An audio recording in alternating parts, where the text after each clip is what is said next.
अभी कुछ ही दिन पहले आदरणीय प्रधानमंत्री श्री नरेंद्र मोदी जी ने बताया था किस तरह से कांग्रेस का डीएनए मुस्लिम माओइस्ट कांग्रेस हो गया है और इसमें जो माओइस्ट है ये अराजकता का प्रतीक है। जो आधारशिला है कानून, हमारी संप्रभुता, उसको नष्ट करने का कार्य करते हैं। इसी कड़ी में जब भारत की सबसे पुरानी राजनीतिक पार्टी एक माओइस्ट संगठन की तरह कार्य करे और जो अपना जाल और तंत्र विदेश में भी फैलाए, तो यह बेहद ही चिंताजनक बात हो जाती है। मैं बात कर रहा हूं एक अवार्ड सेरेमनी हुई, Indira Gandhi prize for peace, disarmament and development for 2024। मंच भारत का, नाम भारत की पूर्व प्रधानमंत्री जी का, लेकिन सोनिया गांधी जी की उपस्थिति में, नोट करिएगा, दो पहलू हैं इस प्रेस वार्ता के। पहला पहलू है भारत विरोधी, दूसरा पहलू है सिख विरोधी। सोनिया गांधी जी की उपस्थिति में मिशेल बैचेलेट ये पूर्व राष्ट्रपति चिली की रही हैं, इनको पुरस्कृत किया जाता है। और ये क्यों चिंताजनक है मैं आपको बताता हूं। ये पहली तस्वीर है, देखिए, कोई बहाना कांग्रेस पार्टी ना बना पाए इसलिए दिखा रहा हूं, एक एक करके आपके समक्ष दो तीन तस्वीरें रखूंगा। सोनिया गांधी जी और मिशेल बैचेलेट एक साथ खड़ी हैं। अब जानिए कि जैसे कांग्रेस का डीएनए भारत विरोधी है, वैसे ही जिनको पुरस्कृत करा गया ये भी क्या करती हैं। पहला, ये भारत की संप्रभुता पे प्रहार करती हैं और बड़ी जिम्मेदारी से मैं आपको बताता हूं, 42nd session of human rights council में, जिसकी ये अध्यक्षता कर रही थी, अनुच्छेद 370 संवैधानिक तरीके से संशोधित किया गया, हम सबको पता है। तो इन्होंने प्रश्न लगाया कि भारत में, कश्मीर में मानव अधिकारों का हनन हो रहा है और भारत की संसद को ऐसा कोई संशोधन नहीं करना चाहिए। तो पहली बात, राहुल गांधी जी तो संविधान दिखा दिखा के थकते नहीं है, लेकिन पढ़ते नहीं है। संविधान संशोधन संसद लाएगी। Sovereignty means there would be no external interference. संप्रभुता का तो मतलब ही यही है कि बाहरी शक्तियों का हस्तक्षेप नहीं होगा।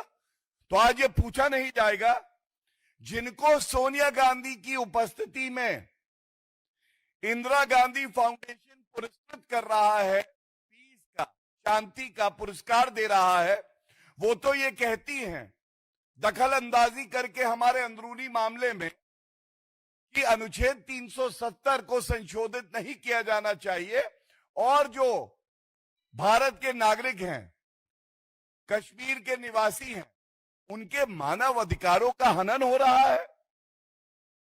दूसरा, ये तस्वीर भी बहुत कुछ कहती है, हम सब जानते हैं।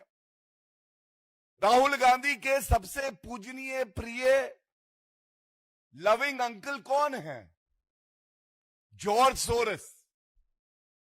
जॉर्ज सोरस और राहुल गांधी का एक आत्मीय रिश्ता है और जॉर्ज सोरस का मकसद केवल भारत का नुकसान करना, सत्ता परिवर्तन करना और जो जनादेश है उसका अपमान करना है। अब आप ये देखिए, ये तस्वीर मैं आपको दिखा रहा हूं। ये तस्वीर जॉर्ज सोरोस है और साथ में मिशेल बेचेलेट खड़ी हुई है। ये अंतर्राष्ट्रीय शक्तियां जो भारत विरोधी कार्य करती हैं, भारत के संविधान का अपमान करती हैं, हमारे जनादेश का अपमान करती हैं, जिसको राहुल गांधी आगे बढ़ाते हैं, अब सोनिया गांधी भी पीछे नहीं हटेंगी। और ये दिखाई दे रहा है दोनों ऐसी शक्तियां मिल रही हैं। अब ये भी पूछा जाएगा, क्या हक है सोनिया गांधी जी को ऐसी महिला को पुरस्कार दे जो महिला, मैं बड़ी जिम्मेदारी से आपके सामने दो तथ्य रखूंगा, आप भी चिंतित रहेंगे। ये पुरस्कार ऐसी महिला को देते हैं जो हमारे सर्वोच्च न्यायालय में आस्था नहीं रखती है और उस पर सवाल उठाती हैं। दो उदाहरण, इनका वक्तव्य है कि एनआरसी जो असम में कराया जा रहा है, ये असम के जो निवासी हैं उनके लिए परेशानी का सबब है। क्या सोनिया गांधी जी को, राहुल गांधी को ये नहीं पता कि असम का एनआरसी सर्वोच्च न्यायालय के आदेश के बाद हो रहा है?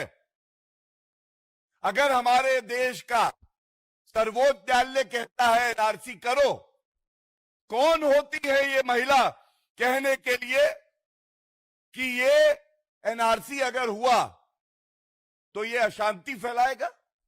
क्या ये हमारी संप्रभुता का हनन नहीं है? और ठीक है, वो गैर है, गैर भारत विरोधी बात करे, समझ सकते हैं। सोनिया गांधी क्या हैं? क्या आज भी वो अपने आप को भारतीय नहीं मानती हैं? जिस देश ने उन्हें सम्मान दिया, जिस संविधान की शपथ उन्होंने अभी भी ले रखी है कि मैं संप्रभुता की रखवाली करूंगी, क्या ये उस शपथ का हनन नहीं है? क्या ये देश से गद्दारी नहीं है? और मैं गद्दारी शब्द का इस्तेमाल बहुत जिम्मेदारी से कर रहा हूं। ये कहना गलत नहीं होगा, कांग्रेस पार्टी आज गद्दारों की फौज है। सिर्फ इन्हें सत्ता चाहिए, सत्ता पाने के लिए ये भी किसी भी हद तक गिर सकते हैं। और मैं एक और तथ्य आपके सामने रख दूं, सर्वोच्च न्यायालय को लेके है। सोनिया गांधी जी को शर्म आएगी कि किस तरह से उन्होंने देश के हर नागरिक को अपमानित किया है। ये पुरस्कार मिशेल बेचेलेट को देके, सीएए आप सब जानते हैं, संसद में पारित एक कानून है, इसको सर्वोच्च न्यायालय में चुनौती दी गई। मैं वरिष्ठ अधिवक्ता होने के नाते आपसे साझा करना चाहता हूं, सर्वोच्च न्यायालय ने सीएए कानून पे रोक नहीं लगाई। अब आप देखिए किसके इशारे पर United nation human rights commission, जिसकी अध्यक्षता मिशेल जी कर रही थी, वो भारतीय नागरिक नहीं, लेकिन वो सर्वोच्च न्यायालय में एक अर्जी डालती है। हमारा अंदरूनी मामला है, क्या सोनिया गांधी और राहुल गांधी के इशारे पर यह अर्जी डाली गई सर्वोच्च न्यायालय में? और आप चेक करा सकते हैं, सर्वोच्च न्यायालय में एक अर्जी डाली गई। हस्तक्षेप करते हुए यह कहा गया कि सीएए आने से मानव अधिकारों का हनन होगा। अगर human right commission, United nation की जो बॉडी है, उसको पाकिस्तान में किस तरह से अल्पसंख्यक हिंदुओं, सिखों, जो ईसाई हैं, उनके मानव अधिकारों का हनन किया जाता है, नहीं दिखाई देता। अभी बांग्लादेश में हमने देखा किस तरह से मंदिरों को तोड़ा गया, गुरुद्वारों को तोड़ा गया, बलात्कार हुआ, हत्या हुई। तब ये कहा थी इसका मतलब अभी भी सोनिया गांधी जी के लिए उनका जो जन्म स्थान है वो सर्वोपरि है, भारत का संविधान नहीं। जिस धर्म का वो पालन करती है वो ही सब कुछ है, क्योंकि ये बार बार पूछा जाएगा जो इनके इशारे पर भारत की संप्रभुता पे प्रहार कर रहे हैं वो पाकिस्तान और बांग्लादेश में जो हिंदू, सिख, ईसाई, जैन, बौद्ध, पारसी प्रताड़ित होते हैं, पूरी डेमोग्राफी बदल जाती है, इनकी जनसंख्या कम हो जाती है, जबरन धर्मांतरण होता है, उस पे ये लोग चुप क्यों रहते हैं? और मैं ये पहली बार नहीं है जो भारत विरोधी अंतर्राष्ट्रीय शक्तियां हैं उसके साथ राहुल गांधी, सोनिया गांधी और कांग्रेस पार्टी खड़ी दिखाई देती है। ये एक तस्वीर है इल्हान उमर, ये अमेरिका में लॉ मेकर है, इनसे राहुल गांधी मिले थे। ये भारत विरोधी, कश्मीर विरोधी बयान देते रहते हैं। जॉर्ज सोरेस और अब मिशेल, ये साफ दर्शाता है, ये एक पैटर्न है। कांग्रेस पार्टी का पैटर्न ये है, पहले कवर फायर देते थे, अब बेशर्मी करके खुले में आ गए हैं। खुले में आके भारत के लोकतंत्र को, संवैधानिक संस्थाओं को कमजोर करने का काम कर रहे हैं। जैसा मैंने आपसे कहा, एंटी इंडिया पूरे तथ्यों के साथ प्रमाण देते हुए ये बात हमने रखी। एक और बड़ा गंभीर पहलू है, वो पहलू है एंटी सिख। हम सब जानते हैं 1984 के दंगे हुए, 3000 से ज्यादा जो सिख परिवार थे, पंजाबी परिवार थे, उनको प्रताड़ित किया गया, हत्याएं हुई, बलात्कार हुए। और राजीव गांधी जी ने क्या कहा? उन्होंने कहा बड़ा पेड़ गिरता है तो धरती हिलती है। हत्या और बलात्कार को सही ठहराने का प्रयास हुआ। सज्जन कुमार एमपी बने कांग्रेस के टिकट पे और जगदीश टाइटलर मंत्री बनाए गए कांग्रेस के टिकट के बाद। जगदीश टाइटलर को दिल्ली प्रदेश कमेटी में स्थान मिला और इसी मंच से भारतीय जनता पार्टी ने यह मुद्दा उठाया, पुरजोर तरीके से उठाया कि एक तरफ आदरणीय प्रधानमंत्री श्री नरेंद्र मोदी जी जख्मों पर मरहम लगाने का काम करते हैं, तो कांग्रेस पार्टी ये सुनिश्चित करने का कार्य करती है कि जो पुराने जख्म हैं सिख परिवारों के, पंजाबियों के, वो भरे ना, और उन जख्मों को नमक डालती है, मिर्च डालती है। कोई प्रतिक्रिया सोनिया गांधी और राहुल गांधी की पहले भी नहीं आई थी, लेकिन जब हमने देखा, ये तस्वीर देखिए, ये जो कार्यक्रम था जिसका मैंने जिक्र किया, इसमें प्रथम पंक्ति में एक व्यक्ति यहां बैठा है, ये देखिए, मैं हाथ हटा लेता हूं, ये व्यक्ति जगदीश टाइटलर है। आप देखिए, दीपेंद्र हुड्डा पीछे हैं, जगदीश टाइटलर आगे हैं।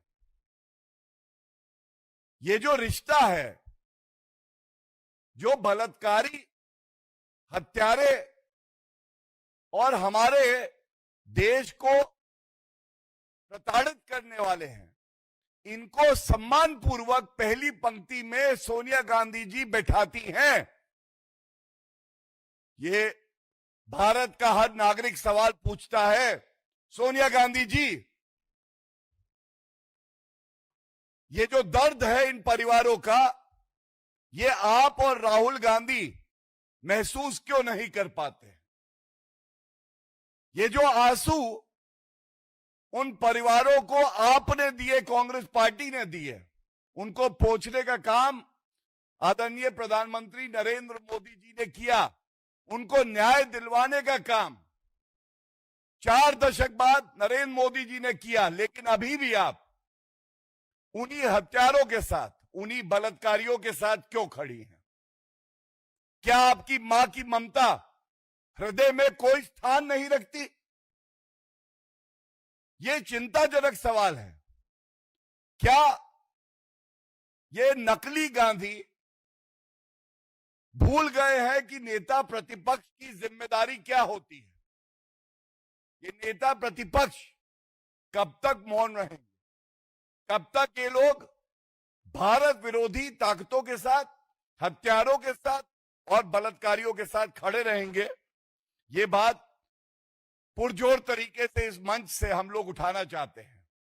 और हमें ये यकीन है कि इस देश की 140 करोड़ की जनता आज भारतीय जनता पार्टी के साथ और हर उस परिवार के साथ खड़ी है जिसने अपना कोई खोया है, जो अभी भी न्याय की लड़ाई लड़ रही है। और वो धिक्कार करती है ऐसे नेता प्रतिपक्ष राहुल गांधी पे और सोनिया गांधी जी पे, जिनको ये भी नहीं पता कि इस देश की मूल भावना क्या है।